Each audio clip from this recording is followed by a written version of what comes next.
If you've been struggling to land your first crooked grind or you're trying to get them a lot more consistently, these 3 keys I'm going to teach you to this trick today will have you landing this trick every single try. This has been one of my go-to tricks for over a decade now, and understanding these 3 keys really make crooked grinds so much easier. So let's get into it. So I'll be going over crooked grinds on a ledge today, so if you want to learn how to do it on a rail, I'm going to have to do that video in the future. But as a disclaimer, obviously this isn't going to be good for beginners. You need to be able to have the fundamentals of skateboarding down and at least be able to ollie into nose slides on a ledge. So with that out of the way, and before we get into key number 1, there's some standards that I like to have in place before I even get to the trick. So foot placement, I like my back foot to be on the tail just like a normal ollie, front foot just below the bottom 2 bolts of the front truck. The higher the better, but I like my foot just under the bolts because as you're popping, you want your foot to be really close to where you're going to be having your weight in the crooked grind. So for me, just below the bolts is a sweet spot. I personally come pretty parallel to the ledge when I'm rolling up to a crooked grind. I might carve in at the last second a little arc swerve just before I pop, but coming parallel with the ledge is going to help you ollie up and lock into the crooked grind easier and more safely compared to coming at an angle and trying to lock in like this, because you're most likely going to miss the lock in, slip onto the top and just shoot out and get really hurt. So I like to come really parallel with the ledge. Another thing is you're going to need the ledge to be waxed. This was the hardest thing for me to learn when I did start learning this trick. I didn't have the ledge waxed enough, so as I was grinding, my nose would drag on the ledge and that would cause me to start turning to go to fakie. So you don't need to overly wax the ledge, but definitely wax where your nose is going to slide. And going at a moderate speed. Not too fast, not too slow, going at your average speed.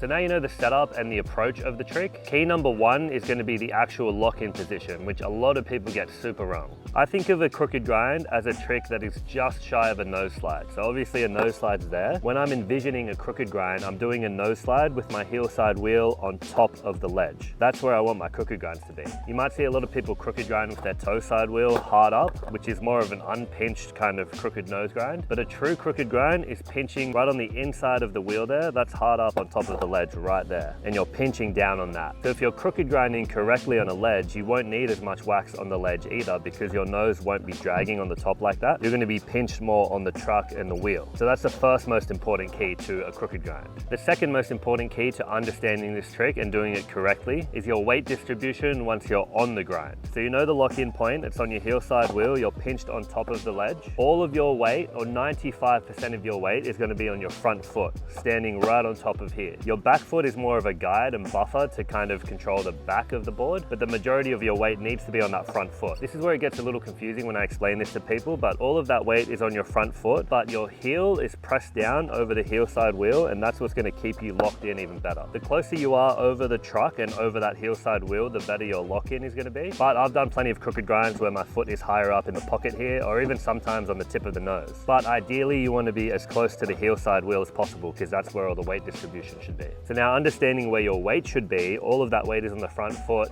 but you still need to be leaning back to allow you to grind through the ledge. This is a common mistake I see. People have the weight right, but they're leaning forward. What you're going to do by leaning forward is dig that nose into the ledge more. So once again, that's going to slow you down, cause more resistance, and eventually make you turn out to fakie. Because the more weight that's on the nose, the more resistance is grabbing the ledge, you're going to start turning or even slip to nose slide. So the weight distribution is way more important than people think on this trick. I'll add that while you are grinding, it's important to keep your shoulders square with the ledge. That's going to allow you to come out straight. If you ollie into the crooked grind and lean your body into it, your shoulders are going to start turning. Once again, you're going to slip into a nose slide or turn out to fakie, which is fine if you want to go to fakie, but if you want to pop out straight, you need to make sure your shoulders are parallel with the ledge so you can stay straight. Now, the third most important key to this trick and understanding it correctly is going to be popping out of the trick. This is where people have the most trouble. A lot of people I know can crooked grind, but they can't pop out of it properly. They usually end up turning out to fakie or shoveling out because they can't get that pop out movement. So the easiest way to explain this is you're doing a little bit of a nollie without popping the nose.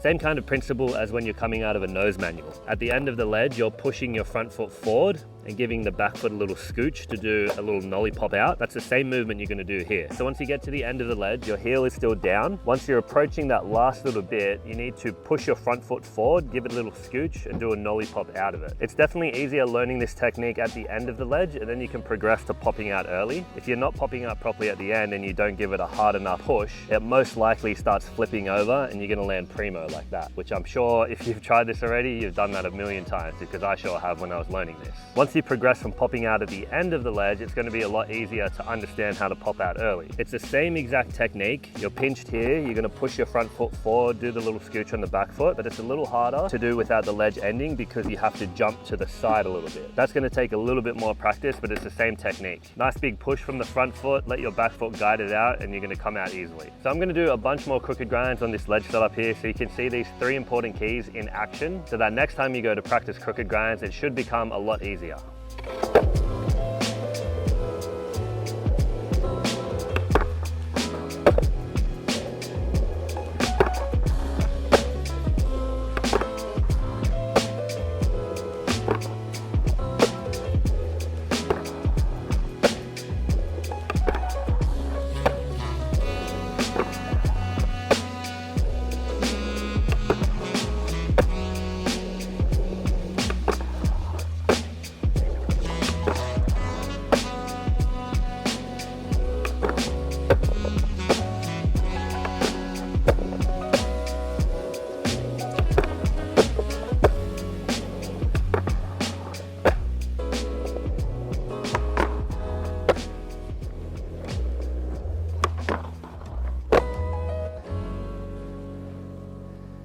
So understanding and implementing these 3 major keys to crooked grinds really will have you landing this trick every single try. Make sure you take your time mastering each phase of this trick, have fun with it, and check out this video right here to learn how to slappy crooked grind next.